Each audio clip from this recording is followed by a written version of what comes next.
Nós aprendemos não nos momentos bons as maiores lições da vida, nós aprendemos nas tempestades. Paulo estava preso, escuta bem, e ele estava indo nesse navio em direção de Roma. Preste atenção. Primeiro veio um vento contrário. Eu sei que tem momentos na nossa vida que nós andamos bem devagar. Tem momentos que as coisas começam a vir de uma maneira que você esperava uma coisa e acontece de outra. Vem um vento contrário. Depois vem um vento tranquilo. Tem momentos que é bem tranquilos na nossa vida. E eles pararam em um porto. E o tempo estava muito feio. E Paulo, ele não tinha opção. Ele estava preso e ele não tinha escolha. Só que ele deu um conselho para todos. Vamos ler aqui 27:9. Diz assim: e passando muito tempo, e sendo já perigosa a navegação, pois também o jejum já tinha passado, Paulo os admoestava, dizendo-lhes: senhores, vejo que a navegação há de ser incômoda e com muito dano, não só para o navio e carga, mas também para as nossas vidas. Mas o centurião cria mais no piloto e no mestre do que no que dizia Paulo. E como aquele porto não era cômodo para invernar, os mais deles foram de parecer que se partisse dali para ver se podiam chegar a Fenícia, que é um porto de Creta, que olha para o lado do vento sudoeste e noroeste, e invernar ali. E soprando o sul brandamente, lhes pareceu terem já o que desejavam, e fazendo-se de vela, foram de muito perto, costeando Creta. Olha para mim, por favor. Paulo disse assim: não é bom nós sairmos daqui, é perigoso, vai ser uma viagem difícil, essa viagem pode custar até a vida, a nossa vida. Em outras palavras, Paulo estava dizendo o seguinte: não é prudente nós fazermos isso. Saiba diferenciar. Tem tempestades que você não precisa entrar, tem brigas que você não precisa entrar. Não é medo, é prudência. Paulo não tinha escolha, ele estava preso, então ele tinha que ir naquela viagem. Mas ele falou assim: é perigosa essa viagem, nós podemos ficar aqui, quando o tempo melhorar nós vamos. Mas eles não deram ouvidos, e deram ouvidos à experiência. E eles foram, e quando saíram, o vento estava tranquilo, e eles iam costeando ali perto da costa, para chegar aonde eles queriam chegar. Mas olha o que diz o versículo, olha só, o que diz o versículo 14. Mas não muito depois, deu nela um pé de vento chamado Euroaquilhão, e sendo o navio arrebatado, e não podendo navegar contra o vento, dando de mão a tudo, nos deixamos ir à toa. Olha para mim, por favor. A tempestade veio. A tempestade vem para todo mundo. Não olha para a Bíblia não, olha aqui para mim, por favor. Essa passagem está mostrando que Paulo estava dentro do barco, e as pessoas de Deus também enfrentam tempestades. Você não vai deixar de enfrentar tempestade porque você é de Deus. Nós enfrentamos tempestades, e tem tempestades que são fortes, e às vezes chega quando nós não estamos imaginando que vai chegar. E tem tempestade que o vento vem de tudo que é lado, e tem tempestades que são tão difíceis que não tem o que fazer. Não tem o que fazer. Eles chegaram numa situação tão feia que não tinham o que fazer, o barco ficou à deriva. Não dava para medir força com o vento e deixou. Sabe aquele momento que você não tem o que fazer? Sabe aquele momento que não tem o que fazer? Não tem o que fazer, a não ser confiar em Deus. você não sabe onde vai parar, você não sabe o que vai acontecer. Tem gente aqui nessa situação, ela está numa tempestade, não tem o que fazer, humanamente falando, não tem o que fazer. Era a situação deles. Agora, vamos tirar lições daqui. Vá para o versículo 18. Vou pular um pouquinho porque é grande. E andando nós agitados por uma veemente tempestade, no dia seguinte aliviaram o quê? O navio. E ao terceiro dia, nós mesmos com as nossas próprias mãos lançamos ao mar o quê? A armação do navio. Olha para mim, por favor. Nas tempestades tem perdas, e tem momentos na nossa vida que nós temos que escolher o que vamos abrir mão, o que vamos precisar desfazer. Tem tempestades que trazem prejuízos. Tem situações na nossa vida que tem coisas que a gente tem que escolher o que vai cortar. Sim ou não? Então eles tiveram, para não perder a vida deles, tiveram que pegar certas coisas do barco e lançar no mar. Tem momentos que são difíceis, tem momentos que você não vê o que fazer, você fica pensando, meu Deus, o que é que eu posso fazer, o que é que eu posso fazer? E às vezes só confiar mesmo. Agora entenda, por favor, eles tiveram que escolher o que ia tirar para aliviar o barco, para pesar menos. De repente você está triste porque você teve que cortar as suas despesas, diminuir o seu padrão de vida, você teve que diminuir o peso da sua responsabilidade. Mas entenda, por favor, nenhuma tempestade é para a vida toda, a tempestade passa. A Bíblia diz assim, vamos aqui agora, versículo 22, pule para o 22. Mas agora vos admoesto, aqui tenhas bom ânimo, porque não se perderá a vida de nenhum de vós, mas somente o que? O navio. Porque esta mesma noite o anjo de Deus, de quem eu sou e a quem sirvo, esteve o que? Comigo, dizendo, Paulo, o que é que Deus disse? Através do anjo, não temas, importa que sejas apresentado a César, e eis que Deus te deu todos quantos navegam contigo. Portanto, ó Senhores, tende bom ânimo, porque creio em Deus que há de acontecer assim como a mim me foi dito. É contudo necessário irmos dar numa ilha. Olha para mim, por favor. A situação era de desespero. O anjo aparece para Paulo e diz, não tenha medo, porque tem hora que o medo quer tomar conta. Você fica com medo de não conseguir, você fica com medo de dar errado, você fica com medo de muitas coisas. Aconteceu pior. O anjo apareceu e disse, não temas, não tenha medo. Todo mundo começou a entrar em desespero. Quem já pegou uma tempestade no mar aqui? É fácil, né? É bem fácil, né? É muito difícil. O tempo fechou.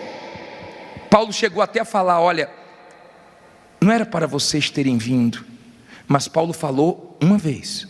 Paulo começou a animar eles, porque Deus quer usar você nos momentos difíceis também. E tem pessoas que precisam ser animadas por você, porque na hora da tempestade, quando você considera a palavra que o anjo fala, eu estou aqui como anjo de Deus para falar com você o que Deus está pedindo para falar. Quando você considera a palavra de Deus, você na tempestade tem forças para ficar firme e ainda para ajudar os outros.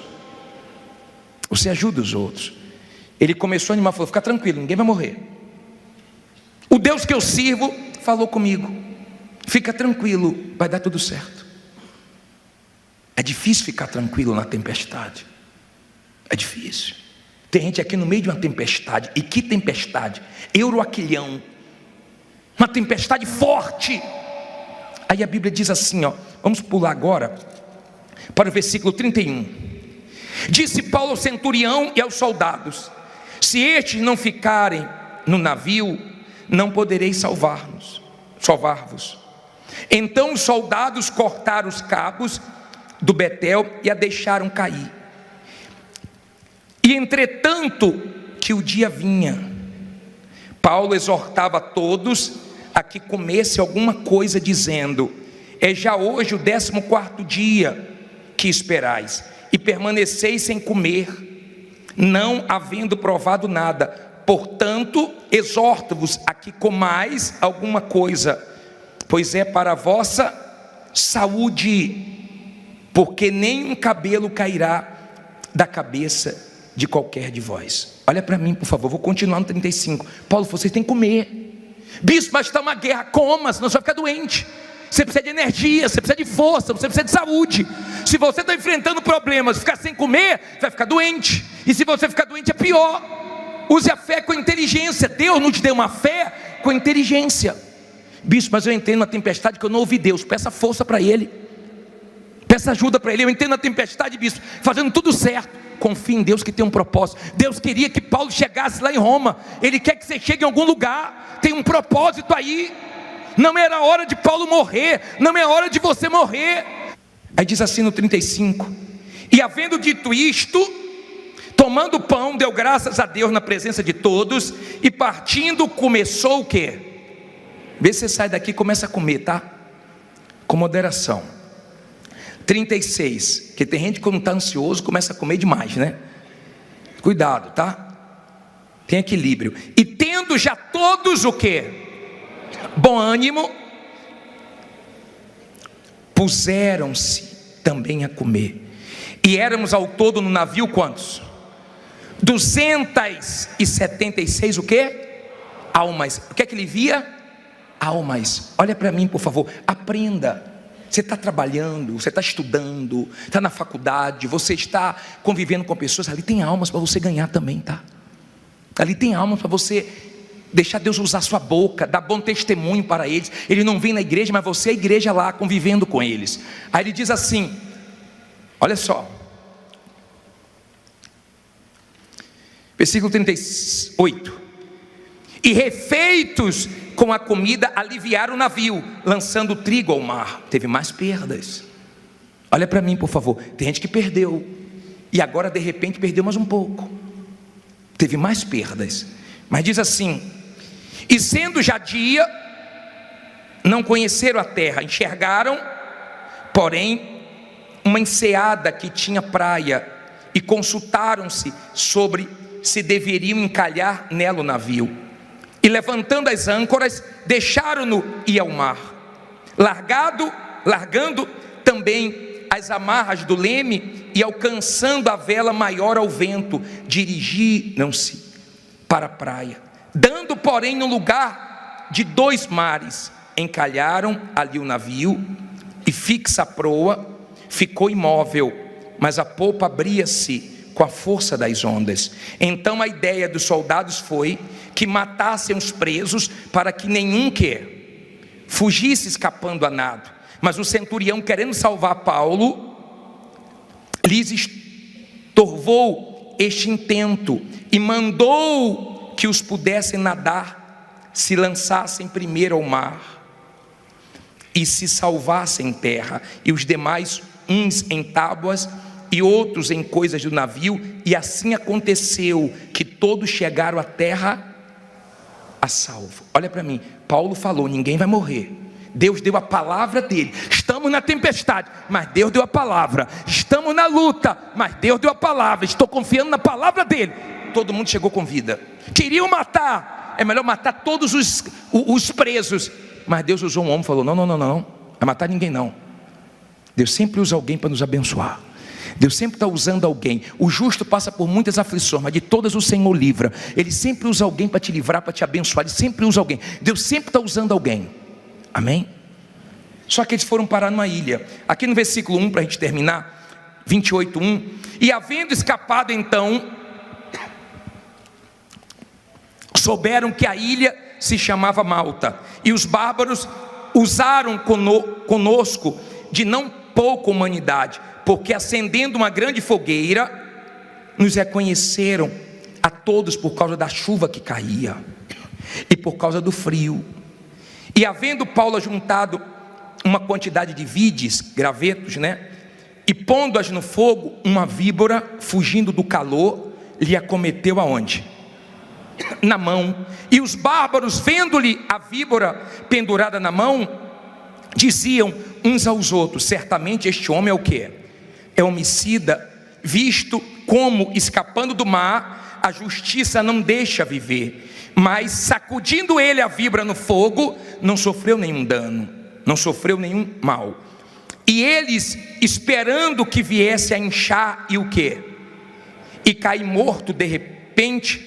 Mas tendo esperado já muito, e vendo que nenhum incômodo lhe sobrevinha, mudando de quê? De parecer, diziam que era um Deus. Vamos tirar lições daqui agora. Olha para mim, por favor. Paulo acabou de sair de um naufrágio, para numa ilha, e aí tem uma fogueira. Ele vai pegar gravetos para não deixar o fogo apagar, devia estar muito frio. E quando ele pega os gravetos, e tem situações que você tem que recomeçar, tem situações que você passa por situações humilhantes, tem situações que você começa a trabalhar com coisas que você nunca trabalhou, passar pelo que você nunca passou, mas faz parte do processo. E quando ele pega os gravetos, vem uma víbora e morde ele. E quando mordeu, eles já conheciam aquele tipo de serpente ali. Eles ficaram assim, ó, vai inchar e vai cair. Esse homem é assassino. E Paulo no passado já tinha sido o quê? Assassino. O diabo sempre vai querer jogar coisas que você já foi, mas o importante não é o que você já foi, é quem você está se tornando agora. Não é quem você já foi, as besteiras que você já foi, as besteiras que você já fez, aquilo que você já foi que não deveria ter sido, Deus já perdoou, passou. Olha para frente, olha para frente. Quando foi mordido, esperava ele cair. Tem gente que fica esperando você cair, você falir, você se dar mal. Tem gente que fica esperando a sua queda, a sua derrota, a sua falência, a sua morte. Só que com Deus você enfrenta tempestade, você enfrenta serpente, você enfrenta picadas, você enfrenta injustiça, você enfrenta calúnia, você enfrenta dificuldades, você enfrenta tudo, e no final você vence. Com Deus você vence. E Deus permite de vez em quando a gente ser picado pelas serpentes. Olharam para ele e falaram assim, ó, ele é assassino. Como ele não caiu, ele é Deus. Ou seja, viram Deus nele, vão ver Deus em você. Aqueles que falaram mal, olha, ele é assassino. Depois falaram, não, ele é um Deus. Começaram a ver Deus nele. E aí, ó, começaram a chamar ele para orar pelas pessoas na ilha. E as pessoas eram abençoadas quando ele orava. Muita gente que falou mal de você ainda vai falar bem de você. Muita gente que ainda falou mal. E tem mais, não viva uma vida fraca, não seja fraco, não seja uma pessoa magoada, que fica culpando todo mundo. Perdoe, porque Deus ainda vai dar condições de você ajudar as pessoas que te fizeram mal. Deus vai dar condições para você mostrar quem você é, ajudando pessoas que um dia falou mal de você e tentou te prejudicar. Ele acabou de vir de uma tempestade, foi mordido. De repente você está aqui assim, bispo, acabei de passar por uma tempestade, agora vem uma serpente. Mas não vai te matar não, chegou a hora de você morrer não, chegou a hora de você dar testemunho. Tudo isso faz parte do seu testemunho. Seja forte, porque você está nessa tempestade. O anjo não apareceu para acalmar a tempestade. Eu creio que Deus tem poder para acalmar a tempestade, mas na hora que Ele não acalma a tempestade, Ele nos dá força, Ele nos dá palavra para nos sustentar, porque Ele sabe que não é a hora ainda de sair da tempestade, porque tem que chegar em um determinado lugar. Quando chegaram naquele lugar, Deus foi glorificado, e aquele povo ali, ó, viu os sinais de Deus. Você não entende os propósitos de Deus, pare de reclamar, porque faz parte do seu testemunho. Seja forte, tenha um espírito forte. Tem gente que não pode passar por nada, que qualquer coisinha que ela passa, ela não aguenta. Tem gente que se passasse pela metade que alguns aqui passaram, já estava fora da fé há muito tempo. Mas ela crê no Deus que ela serve, ela crê no Deus que ela busca, num Deus que ela vem aqui e fala com ela, fala, ensina, orienta. Tem gente que a guia pode estar cheia, ela sabe que Deus fala com ela. Às vezes Deus muda até a pregação de um bispo, de um pastor, para falar com ela. Às vezes uma coisa que ela acabou de ler em casa, Deus faz o pastor também ler igualzinho, só para testificar com ela. Entenda, por favor, você pode passar pelo que for, você vai vencer, porque Deus é com você. Se Deus falou com você através desta mensagem, compartilhe. Inscreva-se em nosso canal e não esqueça de ativar o sino para ser notificado das próximas postagens.